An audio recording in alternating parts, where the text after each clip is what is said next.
Salut à tous les Spartiates et bienvenue au Spartiate Gym, une salle où il n'y a que la souffrance qui paye. Mes Spartiates, j'espère que vous êtes motivés à 300%. Voilà, cardio du matin. Qui pleut, qui neige, Voilà, qu'ils arrêtent toutes les salles de sport, tout ce que vous voulez, le cardio est là. Parce que le mental, il est là.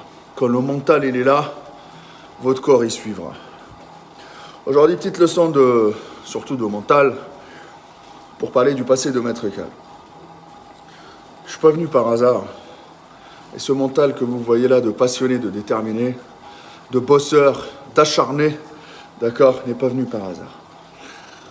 Alors aujourd'hui, on va parler de mon passé, comme on a parlé de mon passé d'SDF. J'ai dormi d'or, donc je vous invite à aller regarder la vidéo. Mais j'ai pas honte, hein. J'ai pas honte, les amis. Pourquoi? Parce que je vous partage une vraie histoire, la vraie image de Maître Cal. Certaines personnes n'aimeront pas Maître Cal parce que c'est l'image que vous voyez sur Internet, l'arrogant qui critique tout le temps, qui juge tout le temps. Qui est ce mec? Il n'a qu'à s'occuper de lui, c'est un faux cul, nanana, nanana. Voilà. Sauf que moi, je vous partage ma vraie vie, que ce soit sur Instagram, vous pouvez aller sur mon Instagram Maître Cal, je vous montre ce que je mange, comment je vis, vraiment, tous mes galères. Voilà, j'ai pas de honte. Voilà, je préfère 1000 fois, voilà, affronter la réalité en face que de vivre dans le rêve avec les vendeurs de rêves. Et tout ce que j'ai aujourd'hui, c'est grâce à la sueur de mon front, le Spartiate Gym, le mot Maître Cal, le concept à 300%, tout. Ça me fait toujours plaisir que des gens répètent mes slogans, tout ça. Voilà, tout ça n'est pas venu par hasard, c'est avec de l'acharnement, de la patience. C'est comme en musculation, c'est la patience à 300%. Je suis venu en France il y a 18 ans, d'accord, pour un stage. Et un stage d'un mois, d'accord, pour que par la suite, pouvoir m'inscrire dans une école. Sauf que les amis, je vous explique exactement, c'est que moi, j'avais tellement pas été bien entouré, j'étais entouré par des mauvaises personnes qui m'ont délaissé à moi-même, à mon destin. Voilà, c'est pour ça, Maître Cal, c'est pas le maître de quelqu'un, je suis maître de personne, je suis maître de moi-même et de mon destin. Alors, je suis venu, c'est très compliqué de parler de cette période, parce que j'avais perdu espoir et il y avait beaucoup de doutes, il y avait beaucoup de moments de doute. Et j'étais surtout jeune, et je suivais bêtement, et j'étais naïf. Mon rêve, c'était de pouvoir devenir la meilleure version de moi-même, surtout au niveau du mental, avant le physique. Parce qu'en musculation, il y en a beaucoup maintenant qui cherchent beaucoup le côté esthétique et le côté physique avant le côté mental. Mais moi, c'était plutôt le contraire. Alors les amis, je suis arrivé, ici j'étais en stage, et je voulais chercher à tout prix une école à reprendre pour que je puisse régulariser ma situation. Chose qui ne s'est pas faite parce que, de une, je ne parlais pas bien français. De deux, je ne savais pas où vraiment chercher. De trois, je n'étais pas bien orienté. Et surtout que ça s'est enchaîné les galères avec le fait de trouver un hébergement, etc. Et que j'ai plus d'argent, surtout très très compliqué cette période-là. Donc du coup, les jours passent, parce que j'avais juste un visa pour un mois, à renouveler maximum 3 mois, et par la suite, je me suis retrouvé sans papier. Alors l'enfer de sans papier, c'est le problème, c'est que tu ne peux même plus t'inscrire dans une école. Les écoles, ils refusent de t'inscrire. Normalement, tu es censé rentrer chez toi. Normalement, tu n'existes pas, voilà, suivant la loi française. Les amis, par la suite, je me suis dit qu'il fallait trouver une solution. La solution, c'était de chercher comment faire mes papiers. Alors, je me suis orienté vers la solution qui est la plus... c'était pas celle la plus réputée ou la plus fréquente, c'est de trouver un boulot et de pouvoir travailler, avoir des fiches de paye, d'accord, à mon âge, et pouvoir faire mes papiers. Chose qui était très très compliquée aujourd'hui. Même aujourd'hui, c'est pire. À l'époque, c'était très très compliqué. Parce que la France, c'est un pays de paperasse. toujours, quand on a un truc à demander, il faut ramener 1 milliard de papiers, il faut que quelqu'un t'héberge, il faut que tu ramènes des fiches de paye, il faut que tu ramènes un contrat simplifié de la préfecture, d'accord, que le contrat que la préfecture impose, que l'employeur doit signer pour toi et être garant pour toi et payer les charges pour toi, d'accord, et payer déjà même que pour le dossier aussi, d'accord. Pourquoi lui, il veut m'embaucher moi et non pas un Français d'ici, d'accord. Il y a beaucoup d'études de cas par cas, etc. Mais sauf que le problème, tellement j'en ai fait des dossiers, j'en ai fait, je crois, une dizaine ou une quinzaine, que j'ai baissé les bras à un moment donné. Je crois que le fait de vouloir être correct, c'était très très compliqué à faire. Donc j'ai contourné tout ça et j'ai bossé au black. J'ai travaillé au black pendant, je crois, minimum 5 ans, entre 5 et 10 ans, j'ai travaillé au black. D'accord? C'est que ça soit bien clair, c'était très très compliqué. Je suis resté 10 ans sans papier, 10 ans à fuir les policiers, 10 ans à être inexistant dans ce monde, 10 ans à vouloir camoufler ce vide, cette bête noire de dire chaque jour, je vais me faire choper par les flics, je vais rentrer chez moi. Je sais qu'il y a énormément de sans-papiers en France et je sais que l'économie française, elle a besoin surtout de sans-papiers, etc. pour pouvoir faire les tafs qui sont très très compliqués à faire. Il y en a beaucoup qui bossent avec des faux papiers, il y en a beaucoup qui bossent pour nourrir leur famille, et dans toute la famille, ils n'ont pas de papier à l'époque. Je cherchais des solutions partout. Le mariage blanc, trouver quelqu'un pour me faire les papiers, mais tout ça, ça coûte. J'avais pas d'argent, moi. Donc franchement, c'était catastrophique.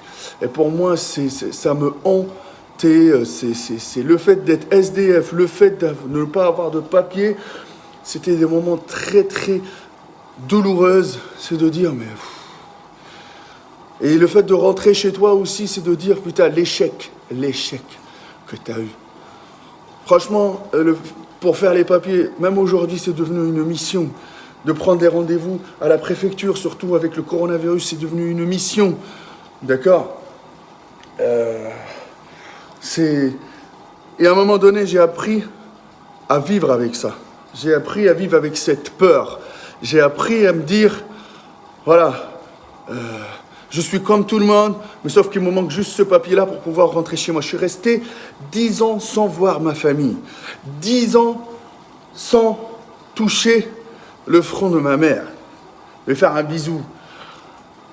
C'était très très compliqué tout ça, les amis. Il fallait avoir un mental de Spartiate pour résister à tout ça, parce que c'est...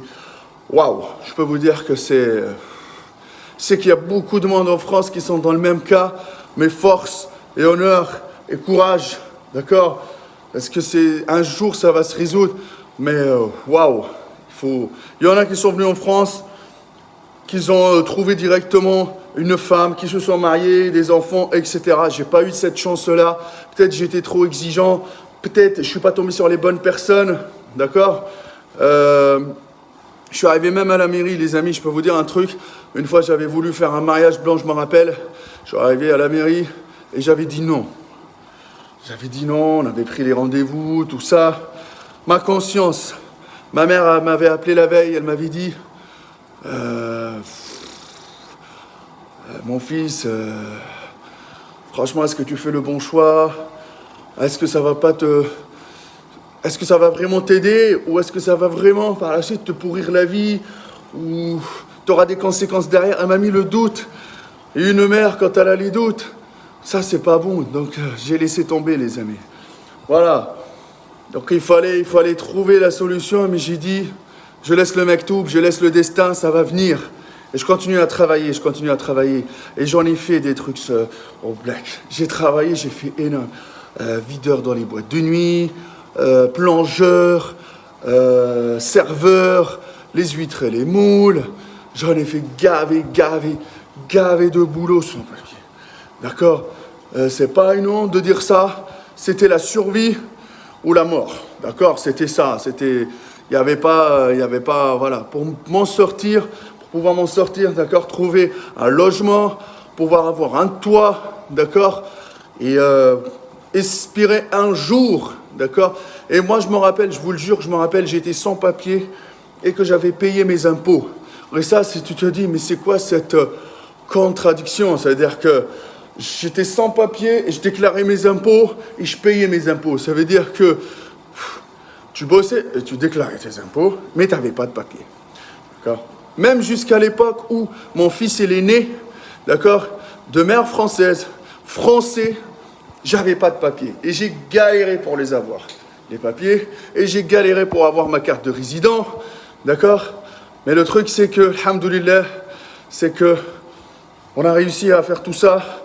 On a réussi à s'en sortir. Si je fais cette vidéo-là, c'est une leçon de mentalité. Et surtout pour dire aux gens, n'oubliez jamais d'où vous venez. N'oubliez jamais d'où vous venez. Tous ces galères-là, ils ont une raison. Tous ces galères-là, ils ne viennent pas par hasard. Le bon Dieu, quand il nous met toutes ces galères et tout ça, c'est parce qu'il sait qu'on peut s'en sortir et on peut résister. Et on a le mental et on a le physique pour résister à tout ça, alhamdoulilah. Donc les amis, croyez en vous, que vous soyez dans la même situation, que vous ayez des amis dans cette situation-là. Dites-leur, regardez Maître Cal, il était sans papier, il s'en est bien sorti. Voilà maintenant, coach sportif, je gère une salle de sport, je travaille, d'accord? Je travaille, je bouge, je résiste pour faire vivre, que ce soit mon fils, que ce soit mon rêve, que ce soit ma passion. Et tout ça, les amis, il y a 18 ans en arrière, c'était impossible à faire parce que sans papier, tu peux rien faire. Sans papier, tu peux rien faire. C'est très, très compliqué. C'est très, très compliqué. Et à un moment donné, si vous voulez contourner la loi, machin, etc., et ne pas être réglo, quand ça va tomber sur vous, ça va être aussi pire. Mais la fin justifie les moyens. Et des fois, on est obligé pour pouvoir, voilà, travailler, vivre, travailler au black, etc., parce que t'as pas le choix. Si t'as pas d'argent, tu crèves. C'était très très compliqué. Surtout, c'est que la peur d'aller à la commissariat, même si tu te fais voler un truc, t'as pas envie d'aller là-bas parce qu'ils vont te dire pourquoi t'as pas de papier, pourquoi ci, pourquoi ça. Et vont faire une enquête sur toi et ça va partir en cacahuète. Beaucoup de choses j'ai voulu faire avant, mais comme j'avais pas les papiers, impossible de les faire. D'accord? Maintenant, voilà, tout est là. Et tous ces galères-là, ils ont servi à me donner une leçon pour aider les autres. Aider les autres qui sont dans le même cas. Aider les autres qui n'ont pas de papier, qui peuvent pas, qui savent pas comment faire. D'accord? Ben, je leur partage mon expérience et j'espère qu'elle va servir. Voilà les amis, c'était les mots de Maître Cal, le blédard de Maître Cal qui a quitté son pays pour pouvoir venir ici. De Maître Cal qui maintenant il est résident en France. Voilà, un pays qui m'a bien accueilli. Voilà, c'est tout. Mon fils.